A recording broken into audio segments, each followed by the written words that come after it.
Karma and heredity. Well, heredity really is passing on a vehicle, physical vehicle for expression. Karma is the accumulated law of cause and effect from previous lives, and the two really are interchangeable. So one is an ancillary of the other. What, karma and heredity? Sorry? Karma and heredity? Oh yes. Well, okay. I don't believe. Let's say you're born into a guard's family. Yeah. Right? Yes. So that's karma. But let's say you grow up to be 6'6" and look like a brick shit house. So you're suitable for the guards. That's heredity because you come from a guard's family. But the two, one's an ancillary of the other. So it may be your derma, it may be your duty in life to be in the guards. I can't pay it. No. Okay. Okay. That's a very loose analogy, right? Loose analogy, yeah. Very loose. Okay, when we come into incarnation, we choose the best life available. Now, that can mean a lot of paradigms, but the two main factors, I think, are that you come in with a family with whom you resonate, and that is an equation, and built into it is what you need to learn. So the extent to which you resonate with the family becomes negotiable on the basis of what you need to learn. Now,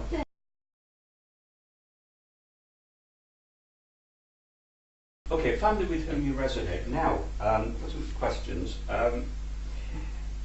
Right. Okay, hands up. All those who think they have inherited something that isn't theirs, as far as the family is concerned. Okay. In what part? Something. Right. I'll expand on that, and then I'll take the straw poll again. Yeah. Yeah. That would be better. Okay. No, we're voting on them. Yeah. Now, behaviours can come down through the family. It's not physical attribute, we're talking really about behaviours. Patterns of behaviour come down through the family. And in terms of what you need to learn, there may be something that you inherit in terms of behaviour that is not yours, is in conflict with the sort of person that you really need to be. So are you talking about like the conditioning that your parents might have? No, that's enough. I'll come on to that later, whether you've actually inherited genetically or it's conditioning, because I think the two, that you can never get to the bottom of that one. Or the temperaments of your parents. Temperaments. But I've given something here, let's say passed on behaviour. Well, in my family, you'll be like this one. There's a long history of grudge-bearing, ostracism and authoritarianism. Now, as you can see, I never bear grudges, I don't ostracise people, and I'm certainly not authoritarian, so none of that applies to me. I've inherited something that I... Are we allowed to voice our opinions on? Go on, no. Go on. Okay. I'll ask the question again. Who feels that they've inherited something that they isn't theirs? That's the same question you asked. Yeah. What? Wasn't it the same question? It did, yeah, but I've just expanded on, because a lot of people didn't really appreciate where it was coming from, so I've expanded on it. So you've changed your mind now? No. I want to half put my hand up. Yeah. Yeah. Okay. Because I can't differentiate whether it's temperament or conditioning. Now that's interesting, because I think in the modern era we've gone over to genetics, and people say it's in my genes, I'll believe in a certain way it's in my genes. I think that is overrated. I think you have more choice than you think you do. You know, I think it's an excuse a lot of the time. Yeah. There's laziness. There's conditioning, but in a way, through your conditioning you can become hardwired. But you still have the opportunity to assert your own identity. And I'm going to talk about that. Okay, I've written it down here. You can only deal effectively with the challenges of life, because what you need to learn will throw up certain challenges. You can only deal effectively with the challenges of life if you assert your right to be yourself. And that's not easy. Now, Asking a question again, I've got another of these. Okay, I think everybody has something coming down through the family history that possibly they don't want. It isn't theirs. They want to break away from it. Okay, hands up all those who've broken family traditions, made a split with the family, done things differently. What do you mean by family traditions? Well, Profession? do you eat sort of hard mints? Well, There's an advert on telly about this lad comes in and he tells his father they've always eaten hard mints, and the fact I've got the tree ball, and the son eats soft mints. But let's say, Dave, yeah. there's also the Werther's original. Yeah, that's Oh, what yeah, he's on about. Yes, Werther's original. They've been doing that for 400 years. Yeah, and there was something about Werther's original that 100 years ago when that granddad was a lad, they weren't available there, they weren't made or something, I don't know. But let's say there's something, a way of doing things, I'm trying to think of an example, that has always been expected within the family. People have done this. I mean, okay, you get this with family businesses. There's always been an Oswaldthwaite at Oswaldthwaite's mill, and there always will be. You know, and somebody comes along who doesn't want to inherit the business, doesn't want to become manager of the business. I think a good example of somebody who inherited something he didn't want, a long tradition he didn't want, was the Duke of Windsor, Edward VIII. And he didn't want it. And they know that from letters he wrote and diaries, right from when he was quite young, First World War. He didn't want to do it, but he sort of didn't really have a choice, being the son of the king and heir to the throne. You know, and when he became eventually king, he was king emperor, proper job, the emperor of India. You know, he won that. No, I mean, he was head of about 1/3 of the world, wasn't he? But he didn't want it. And well, in many ways, I think now that he found this, the Wallace Simpson thing was just a way of getting out of it. He didn't want to do it, and he went off and did something else. Because he was very interested in conservation and wildlife and things like that. The images come down to him as a sort of like, really sort of portrayed as a sort of weak fool, really. Right. But you can see that in Charles. Yeah, now, I was- can't you? yeah. Because that's Yes, what Charles. he's Yes. interested Yeah. in. In fact, Charles might be lucky. He might be able to. He might skip to the next guy. You know, he might be able to get out of it. So you know, by that's- inheriting, you mean inheriting the profession, the Yes, job? well, the profession, but there's certain, in fact, some families uphold certain traditions and do things in certain ways. I mean, there was a guy who was a Salvation Army bandmaster, and that was an hereditary job. His father and his grandfather had been Salvation Army bandmasters. Now, there's two things in that. One is that he would have to go into the religion and be active within the religion, and two, he'd have to be a bandmaster, you know, play an instrument. And perhaps he resonated with that. Perhaps that was his derma, that he was to be born into a particular religion and fulfill an active role within that religion. Or it may have been that he didn't learn what he needed to learn. He just went down the path prescribed for him by the fact his grandfather and father had been bandmasters in the Salvation Army, and took the line of least resistance. And I think there's a karmic price to pay for that if you take the line of least resistance and never make a stand. Because I think you have to assert who you actually are. I mean, it's very often that very famous fathers, their sons don't go off and do something else. Stanley Matthews' son was a tennis player, you know, that sort of thing. But it's like the expression, you must live your own life, not somebody else's. Yes, living to someone else's agenda. Yeah, that's right. That, other people's expectation. I think if you do it with your family, then you'll do it elsewhere. You'll do it with other people. That you'll possibly lead a quite conventional life that you think of which you think your employer will approve. That sort of thing. That the pattern is established by the family. Patterns of behaviour are established by the family, and if you don't sort of say, right, I'm not part of this, I'm doing my own stuff, that time off to South America to seek fortune or whatever you decide to do, then that's, you are at least finding your own personal expression, and the agenda is your own, and you will face the challenges that you need to face. And you, yes, going along with it is a way of avoiding the challenges in many ways. Well, it's not easy doing your own thing. No, it isn't. No, I don't underestimate it. That to actually say at some point, I will not go into this career because it's a career my parents approved of. I don't know else have this experience. We had a careers night at school where you went around and they had all these people who had good jobs telling you about how to have a good job in the different rooms. But it was for parents as much as the lads. Everyone's parents were there. I didn't know. I wasn't allowed the same as you. Yeah, okay, fair enough.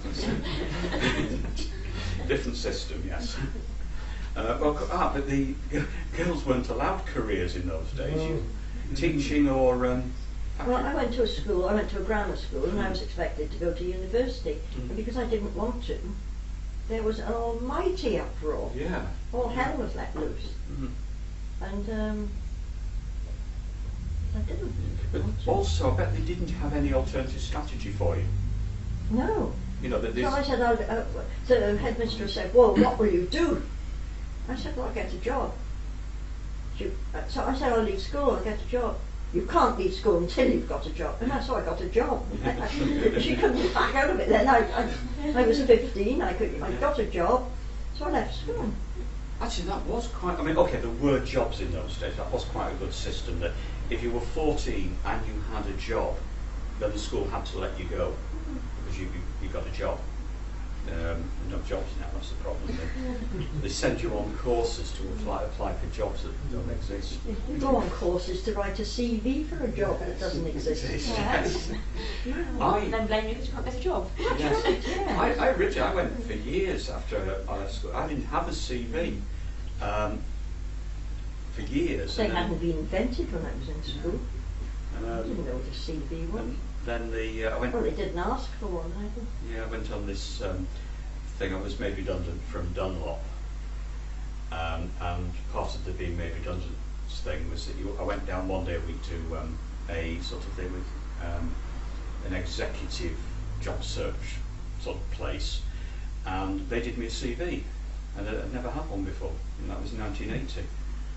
They also filmed me at a mock interview with on Betamax, which was absolutely horrendous. I didn't know I looked like that, and just the way I sat and the way I waved my arms about, and my hair, in 1980, and my hair was down over my collar and it looked a mess, and that was quite an eye-opener.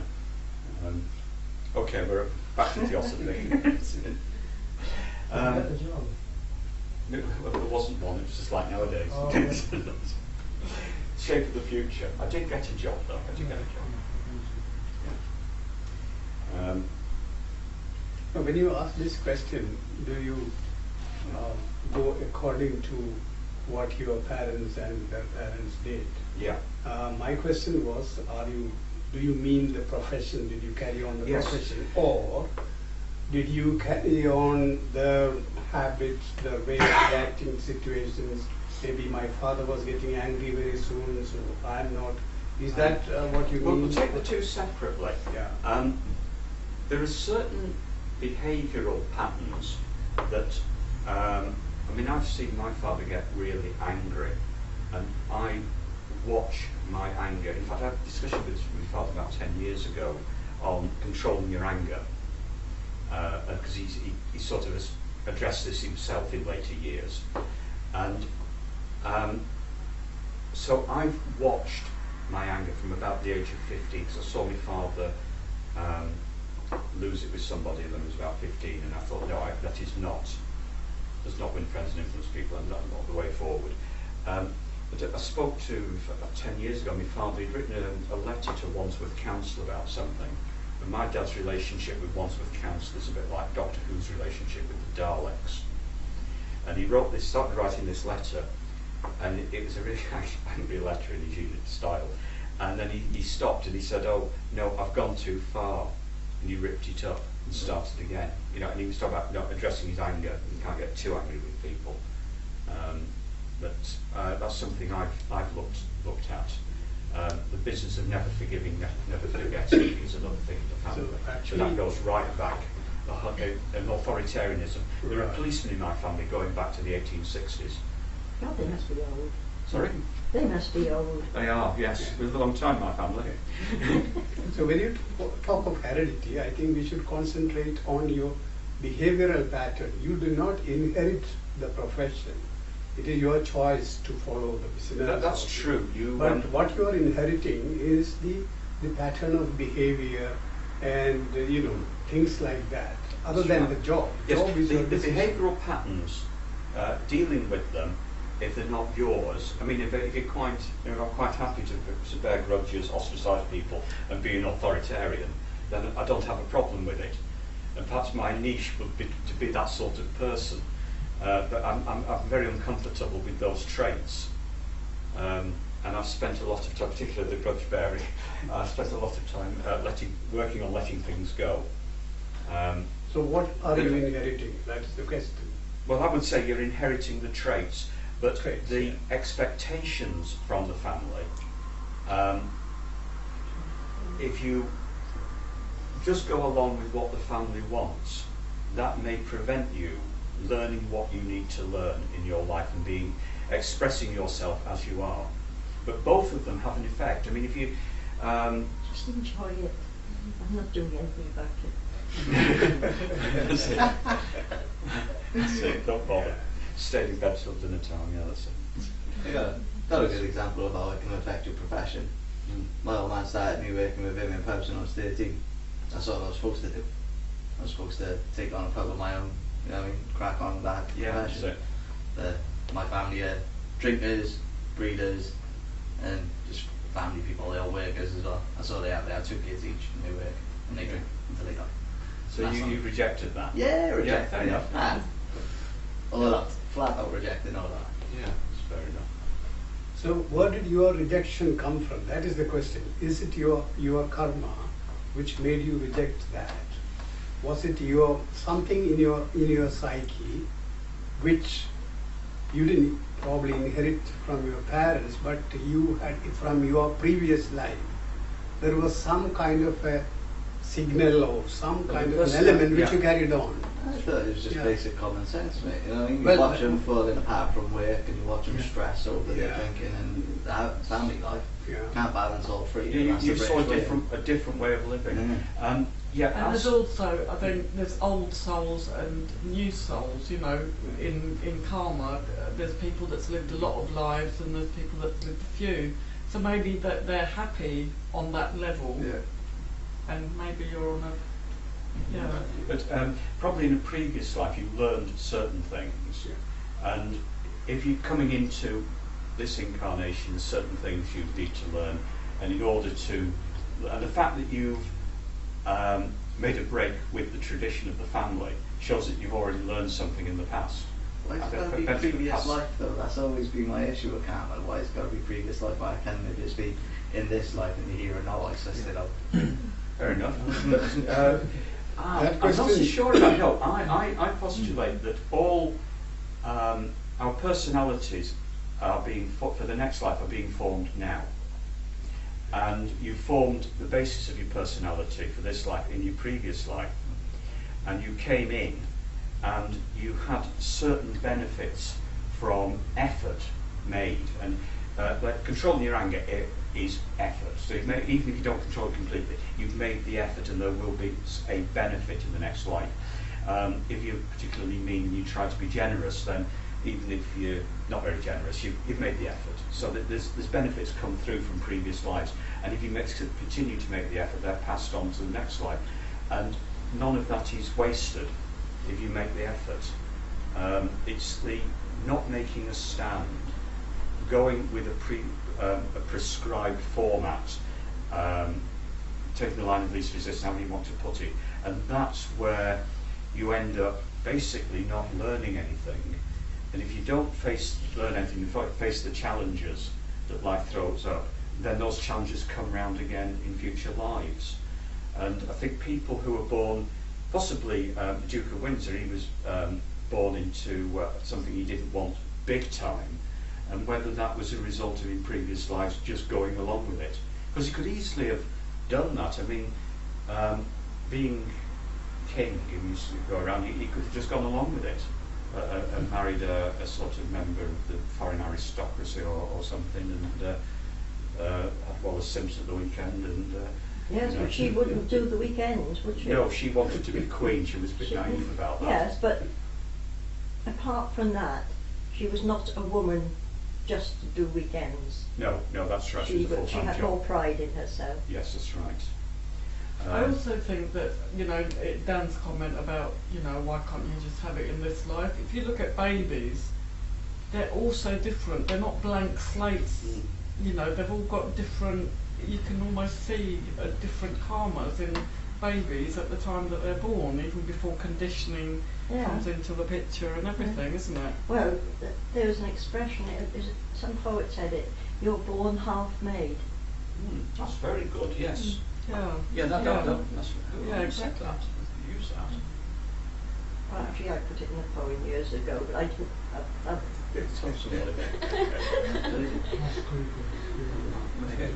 But I felt it was right. Yeah. Very good. Well, Wordsworth said in his Ode to Immortality that we are all coming from he imagined an ocean, and when we are babies, we are all close to that ocean, and then we start imitating. The whole vocation is an endless imitation. That's what he said. So when you are tiny babies, infants, I have observed this too, that they have some kind of an intuitive appreciation. For example, the babies will not go to everyone. No. They are very selective about the person to go to, you know, like the dogs. Yeah. So they have that kind of an unpolluted kind of feeling or intuition, which gets corrupted as they go along, because, you know, we train them, we condition them and all that. So that comes from the previous life. That comes from the karma. Well, wait, Stella, you're fairly new to this. Do you accept the possibility of reincarnation? Yes. Good. So, no, none of this works if you don't accept the possibility of reincarnation. You accept it. So Yeah, possibility. Yeah, possibility. But the theories. Okay.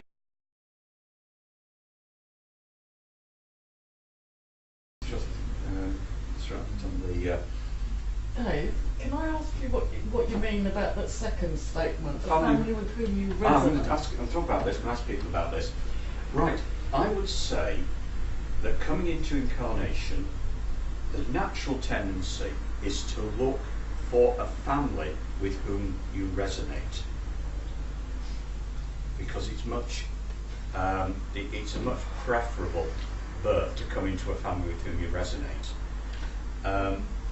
But what you need to learn, and previous karma may get in the way of that.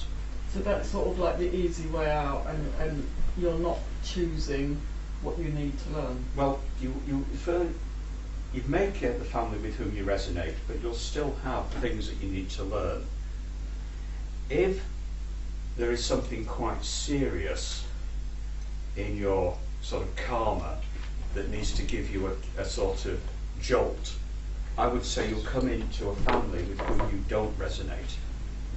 And that will be karmic, and that will be a result of previous actions of probably, again, the karma of just not making a stand, or not going with the flow, not asserting your own individuality and expression. And so you would then get a family with whom you don't resonate. So we'll take another point of view for a minute, but who reckons they're born into a family with whom they resonate? I would say that, you know, I'm quite, although we've had our differences, families are okay, you know. Well, half. I resonated very strongly with my father and with one of my aunts, but not particularly with the rest of the family. Well, I could say I love that my family are all down to earth, I mean, working class steps. That's only because that's all I know. Yeah, and that's a good point, that it's familiar, and you you've adapted to it anyway, yes. Yeah, That's why I think with most of these things, I mean, you have a little adaptation when you're 3, when you're 5, when you're a Yeah. teenager. You decide then and there whether you're going to take the path of least resistance and get on with your family or not. Dave, I'm troubled by your idea that this choice. Who are you when you make this choice then? I mean, what sort of state of what's known consciousness as the are you in? reincarnating ego. Hang on, we'll get the... Yes, let's do a bit of Theosophy, isn't it? It always comes out. Do you want me to spray it somewhere else? Spray.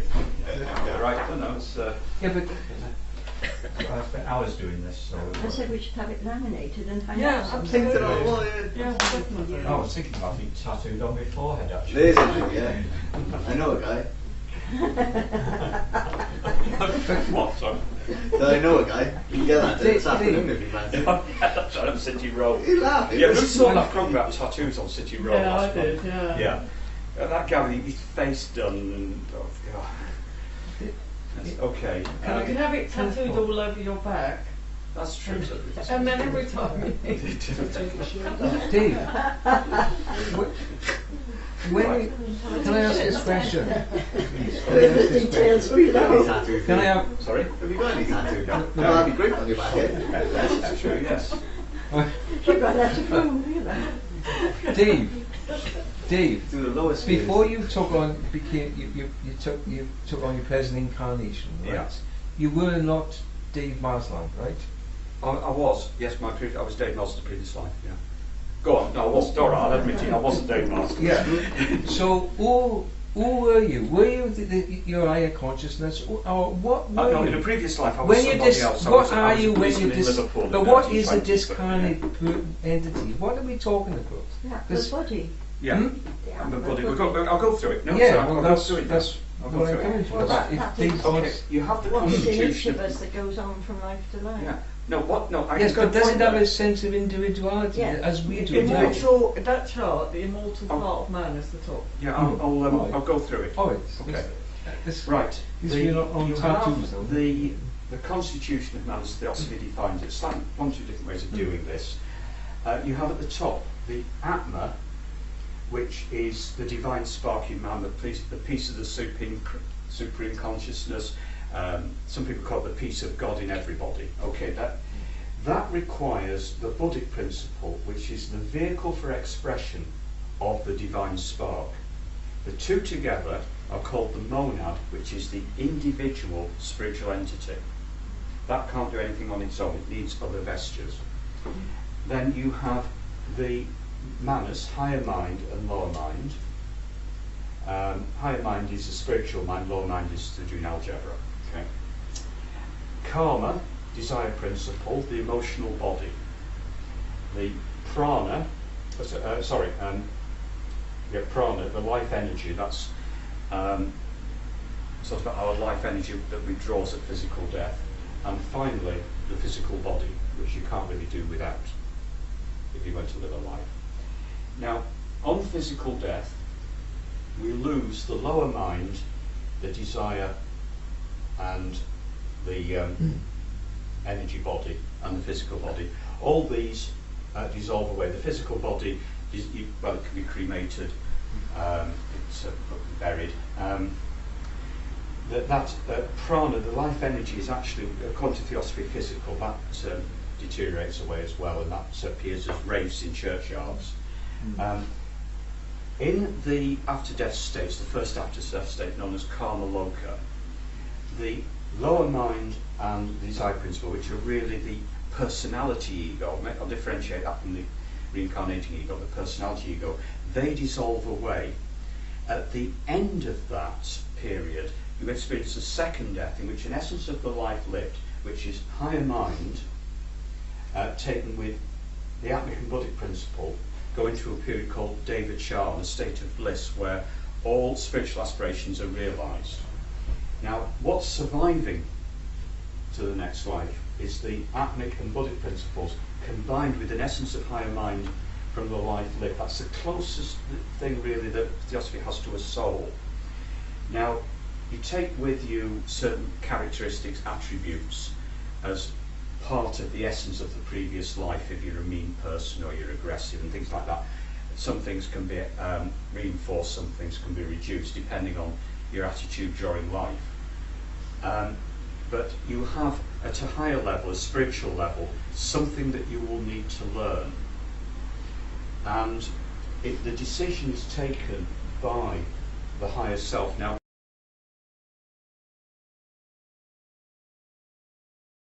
and that's what you need to learn, is really what will help you evolve eventually. And it's a long way off for most of me anyway, so eventually to ascend above the need to engage in the cycle of death and rebirth. And it's that piece, the peace of God in everybody, the divine spark, the vehicle expression for the peace of God in everybody, forming the individual spiritual entity, plus an essence of the higher mind, of the experience, the essence of higher mind. And that's what makes the decisions. And that's the immortal part of man that survives from death to rebirth. Does it make a decision in the same way that you would make a decision now if you wanted to buy a car or something? I mean, is it your... I'm not sure it does. I think how... You see, we're talking in terms of the lower mind here. When you talk about decision making, yes, I'll buy that car because it does sort of so much to the gallon, it's got a hatchback, it's got a sat nav or whatever, and I'll make decisions rationally based on physical needs. Can I say Yes. one of the problems we all have is to equate that Atma with an individual. Atma doesn't have a body, doesn't have a shape or anything. It is a formless thing. It's a subtle. principle. Yes, It's a subtle thing. Yeah. That subtle, you can't even call it a thing. That subtlety doesn't behave like us. I mean, doesn't have to, do all the things which we do.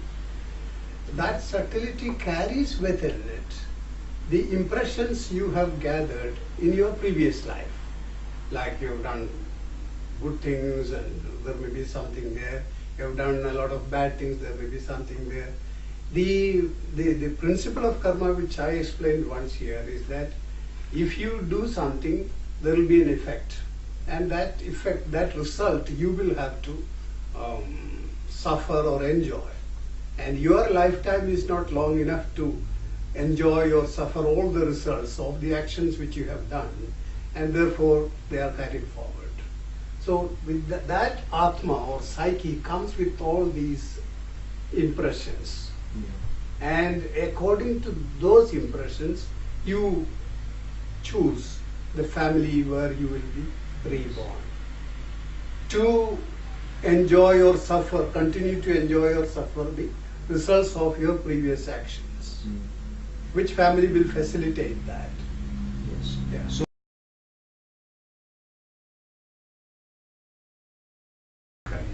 what if you're the sort of person who has done I You used to suffer watch every pictures. second of it then, Phil. Well, I used to watch pictures in the 50s where, somebody would have a dagger stuck in their back or something. And I would always feel that I had done that in a previous incarnation. No, you don't know. Yeah. Okay. You may have done. Yeah. I remember as a school teacher, and What was the lesson to you? at school, and Oh, he was talking about the death penalty. Yeah. And he said, well, I killed people during the war. This is some time ago, not last week. It's when I was still at school, this teacher had killed. He said, I've killed people during the war. Because that's different, And he says, everybody says that's different, but is it? And we talked about that, but in a way, yes, he would have the karma to deal with for having killed people in the war. And my father has commented, he was a radio operator in the Burmese jungle.